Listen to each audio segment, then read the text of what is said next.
கர்த்தருடைய பரிசுத்த நாமத்திற்கு ஸ்தோத்திரம்.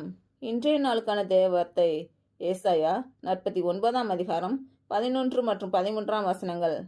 என் மலைகளை எல்லாம் வழிகளாக்குவேன், என் பாதைகள் உயர்த்தப்படும். வானங்களே கெம்பீரித்து பாடுங்கள், பூமியே களிக்கூறு, பர்வதங்களே கெம்பீரமாய் முழங்குங்கள். கர்த்தர் தம்முடைய ஜனத்திற்கு ஆறுதல் செய்தார், சிறுமைப்பட்டிருக்கிற தம்முடையவர்கள் மேல் இரக்கமாயிருப்பார். இன்று பிறந்த நாள் மற்றும் திருமண நாள் காணும் அனைவருக்கும் இயேசு கிறிஸ்துவின் நாமத்தினாலே வாழ்த்துக்கள்.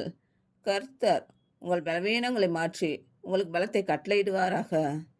கர்த்தர் உங்களையும் உங்கள் பிள்ளைகளையும் உங்கள் பிள்ளைகளின் பிள்ளைகளையும் ஆசீர்வதிப்பாராக. கர்த்தர் உங்களோடு இருந்து உங்கள் பணிகளையும் பயணங்களையும் ஆசீர்வதிப்பாராக. ஆமேன்.